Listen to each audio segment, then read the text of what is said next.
and told me to get on another. I gotta get you a call. What? A dial into a call? Well, how many meetings do they want me to get on? Huh? How many? I signed somebody 3 months ago. Now stand up again. But I want to be a presidential. And that seat is ambassador right there. Now I want you to go like squat a little bit. And hold it. Hold it. Because you said you want to be a presidential, right? But we think it's just going to be easy. You think just going, whoa, sit down in that seat. Just be a boom, da-da-da-da, presidential. Squat a little bit more. See, because if you want to be a president, you want to be ambassador, I'm going to tell y'all, I can't squat. Remember, I just got rolled over in my car and stuff. But normally I would squat. But I want y'all to squat for me. We're hurting. Did it hurt yet? Is it burning yet? Because it's going to burn. You want to be an ambassador? Oh, but wait, if they talked about, your movie quit? Oh God, they didn't, what? You got the decline emails and it just ruined your whole day? You want to slit your wrist? But you want to be an ambassador. Hold it. Hold it. Is it hurt yet? Yes. It should hurt. Because you want to be, success. Oh, see, y'all thought it was cute. Y'all thought it was cute as them sneakers she got on over there. Now, squat a little bit more. What do you mean? Oh my God. Now I gotta go rape somebody? What do you mean I gotta go do a party? What? I gotta show up at a monthly meeting? What? You need to take all of that to be what? What? Squat a little bit more. No, don't you sit in that seat because you are not an ambassador yet. But it's gonna hurt, it's gonna burn, baby, it's gonna burn. Now go ahead and be the ambassador and celebrate.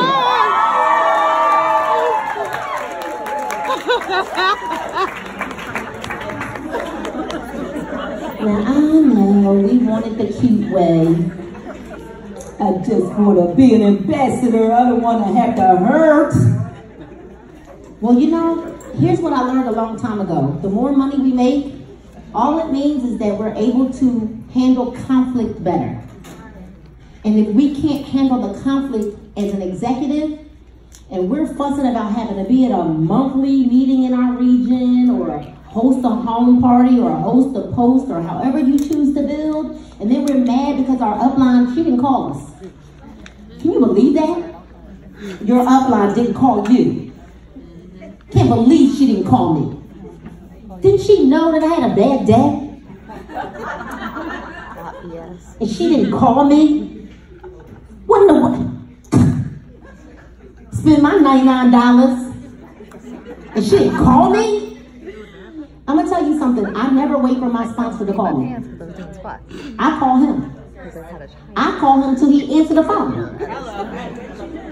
Ask Paul, what's up? And then when he don't answer, I call Portia until she answers the phone. Because I am connected to the, see, they've done more than me in business. So I call them, check in. Hey, I don't really want anything. Got someone tell me, you want me to read a book, watch a video, something, say something. And sometimes I just want to say, hey, I just want you to know I'm good. I'm just checking on you. Because sometimes they need that too. But when you look at this as a business and not a hobby, this is not a hobby for me because this is how I live. This is how I eat. This is how I help other people eat. This is how we thrive. Because I made a decision we no longer want to just survive. Is anybody tired of just surviving? Just getting by? Well, here's what I want to tell you. If you have guests and you have not signed yet, what you're doing is not working. Okay. So anyway, we're going to bring up this trainer. I'm going to let that one marinate. I'm not stuck. She just got to let that one marinate. So sign that form before you leave here so we can get you plugged into the system and get you working, right? But I have the honor and the privilege of bringing up my oldest brother. I want you to know he's older than me. And I'm 47. I just told his age a little bit. He's older than me. But you know what? When I joined network marketing, Pam, in 2008, he laughed at me, told me no, not doing them things with them people. But you go ahead. Go. They laughed at me, talked about me with my brothers, and they laughed at me some more. And then we partnered together after he was about what? $250,000 behind in one of my deals? Yeah. It's a painful experience. That I came and asked him to join with me, and he was like, I wouldn't do that. And then he was like, okay, you want to tell me what y'all doing? Because, right around the time when people see you hit, right? And your whole people start waking up. So, I've watched my brother train people in a way when it comes to mindset, because how many of you understand that if you do not believe, you can forget it? So there's 5 beliefs. Belief in you, belief in the company, belief in the industry, belief in your leadership, and belief in your product. And if any one of those 5 things are off, you can forget it until you get those belief levels back in balance. So I want you all to put your hands together for my oldest brother. He's my oldest brother, Triple Diamond, Pastor Rashid Coleman.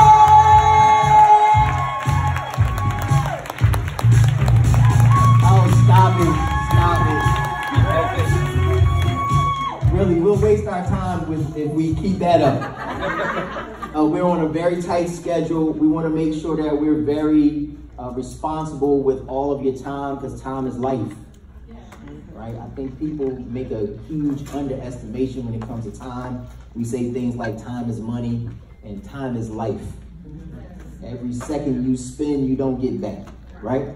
So, you heard Mrs. Moore. She really did just tap into one of the not so secret keys to success in any endeavor, right?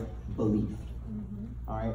And we talk a lot about mindset, certainly as experienced network marketers, because interestingly, you know, my sister, she keeps telling that story that we laughed at her for being involved in network marketing, but that's not what we were laughing at. Like when she, the first business she was involved in, it was like they were doing garments, right?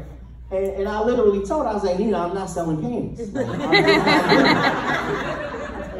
it didn't go with who I believed I was. Like, I wasn't doing that, you know. But again, you have to understand something. Like, we can't go past where you see yourself in life. All right. Now, quite honestly, far too many people, we tend to see ourselves where we believe our family or our friends or the environment in which we were raised allows us to be. And many times, people are most comfortable with us subsisting, living beneath our maximum. Do you see this? So for any one of us, if you're still living through some of that either direct or indirect conditioning, you're going to have a very personal and probably very violent conversation with yourself. And that conversation, I use that word very intentionally, because that conversation has to be a question that you often hear from without, but you got to ask it of yourself. Who do you think you are? See, when your parents ask you that, it rings with a different context. When your friends or your enemies ask you that question, it rings with a different context. But when you ask yourself that question, who do you think you are? You need to be prepared to answer it. Because I will guarantee you, whoever you think you are right.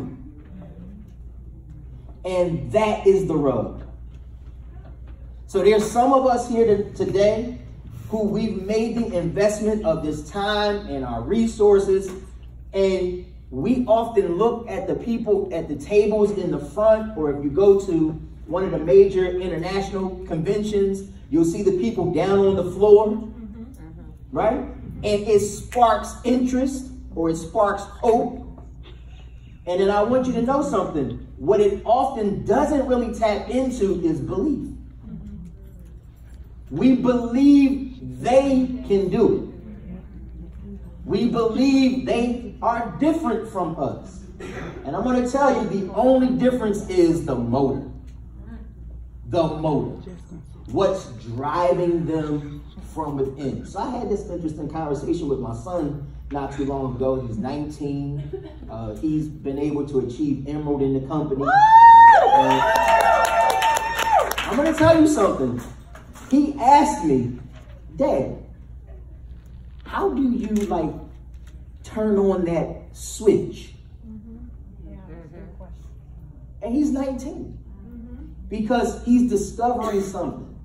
That whatever it is we intend, the motivation, if it comes from without, you're going to need to re-up on that motivation over and over again. And unfortunately, it has been said, these are not my words, it has been said, motivation is like a shower. You got to do it every day. You see this? But when we become certain of what we believe, like, I deserve my best life. I'm worthy of it. And not because we've done anything spectacularly. I believe we'll do things spectacularly when we realize who we really are. Yes. You see this? We'll operate out of our knowing of ourselves. So, if you haven't asked that question, ask yourself today, who do you think you are? If you're a triple diamond, you'll show up as one. But it begins with how you see yourself. All right? I also learned Darren Hardy. I was in a convention once, and Darren Hardy, you know, the progenitor, creator of the Success Empire, right? Anybody familiar with Darren Hardy? Yes? He said something, I will never forget these words. He says, you only need but one excuse, and you'll have everything you need to fail. Woo! It's powerful. I'm not stuck on letting that marinate. Sometimes you gotta let it marinate. That's right. When I heard those words, I started doing personal inventory. I said, if it only takes one excuse, what if we have 2 or 3 or 10 or 20? What if we've made every circumstance and condition that has arisen in our lives nothing more than an excuse or an alibi or a justification for accepting a life we are unhappy with? See, if that's been us, no one else gets to judge that, but I'm hopeful we'll take a moment to judge that for ourselves, and we'll decide, you know what? I've been saying it's my upline. It's an excuse. Some of us will be saying, you know what? If my partners, ... It's an excuse. Some of us will say, if the products, ... It's an excuse.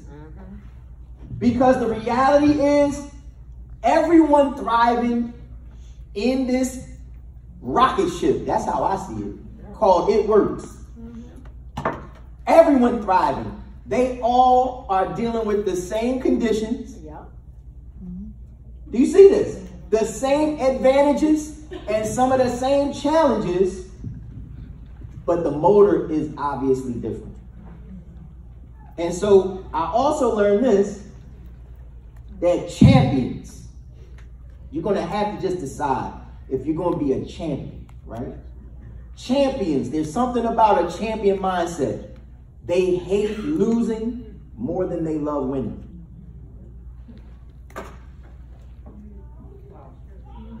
Now, let me tell you what that means.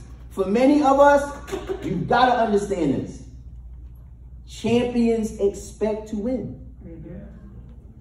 They don't think lose. So it's not a big deal when they win. When they win, they've done what champions do. But when champions lose, they dent lockers.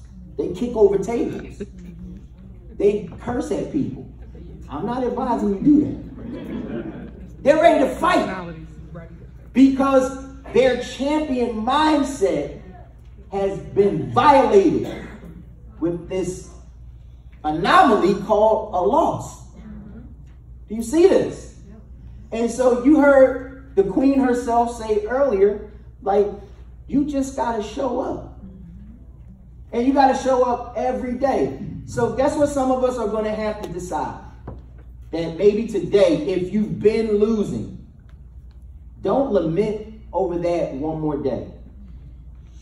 Don't judge yourself for that one more day.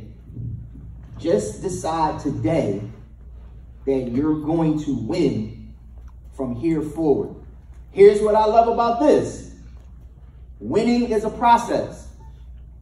Every champion known to man did not start that way. Everyone starts a student first. It has been said, every master was once a disaster. You see this? So let me tell you something. Again, you'll look at people who are enjoying incredible success in the company. If you had a conversation with them, what they will tell you is that there were many experiences in life that were disappointing and frustrating, and it was who they chose to be after those moments that have made them the value that they enjoy in their lives today. Does everybody catch that? Yeah. So you got to ask yourself, if you've been losing, do you hate that enough to make some changes? Some changes with you. Right? So guess what? Nobody likes the pain of working out.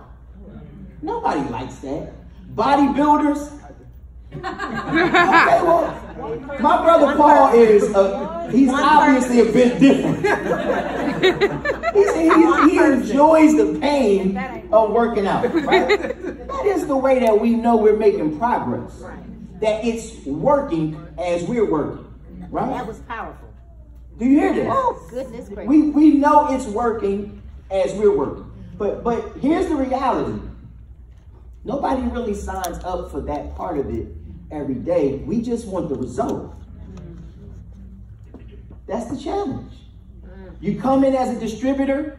I came in as a distributor. Went from distributor to diamond in 30 days. But that wasn't a gimme. We had to put in some work. Right? Hit double the next month. You see this? Went triple the 4th month in the business. Because we put in the work. Here's the key. If you really want to win, and this is why you got to decide what you want. If you want $200 extra a month, I don't think we use that word enough in our business. This is extra income. Right? I'm still not full-time. I still serve as a pastor at a local ministry right here in West Philadelphia. That's my primary vocation.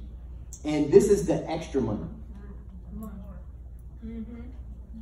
Could any of you get excited about building an extra stream of income that matches or surpasses your primary income?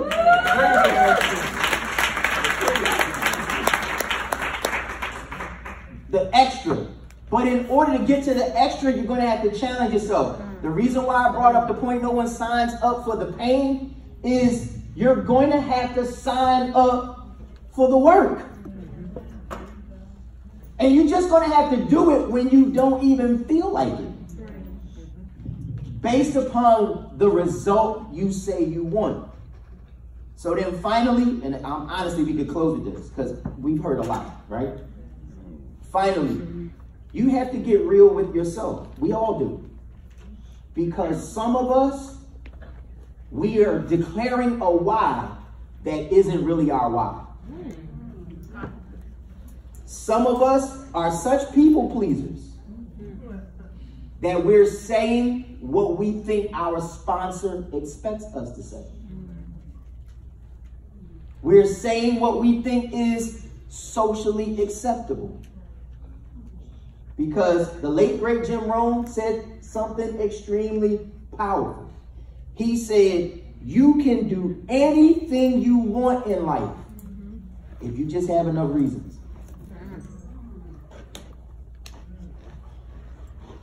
anything if you just have enough reasons. So if you want to earn 5 figures a month, stop focusing on the money and find your reasons.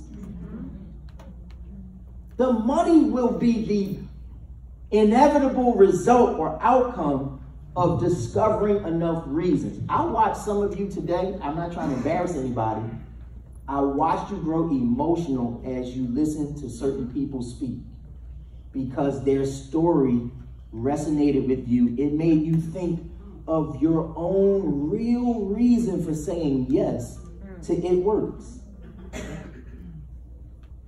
Nothing that except those things that mean a lot to us move us to that level of emotional show. So tap into that. Yes. And then look yourself in the mirror and say, no, that's really what I want. I want to be able to set my children up so that they don't have to suffer the way that I did. Or maybe your reason is, you know what?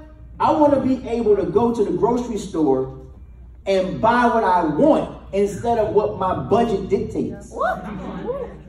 Or maybe you're saying, I need a new wardrobe to go back to work. And I want to dress the way I see myself, not the way my budget dictates. Or maybe your why might be, I want to live where I choose, not where I'm approved to get the mortgage for. Or maybe you're sick and tired of being abused in your workplace. And you're grateful that you have a job. Like, thank God for that. But maybe you're at the place now where you realize you're more valuable than they're saying you are.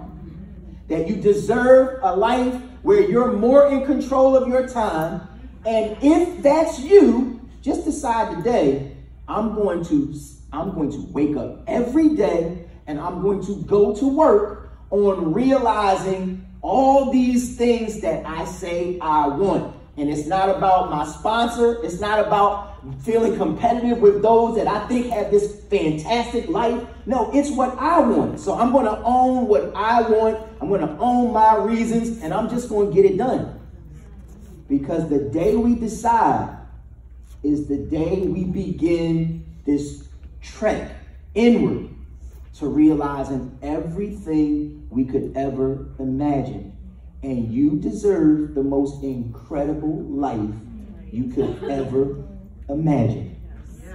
If that makes sense, think like the champion you are and just show up for yourself. And then I'm just going to tell you, we get the thrill of building this as a family, doing it together with and for each other, for our posterity, for the children and grandchildren coming behind us, so that their language is a lot different than the language we grew up with. Some of you could finish some of these sentences. What do you think? We have a money tree. Where? In the backyard. Our parents know each other. See, that's not true. They all just knew the same story.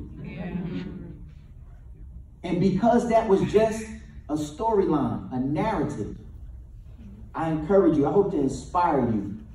Write a new narrative today. Let it be your own story. So that when you put your kids to sleep at night, you can read them your story. And it be strong enough and powerful enough and positive enough that they go to sleep with dreams of a future promised instead of a future hoped for. I hope this helps.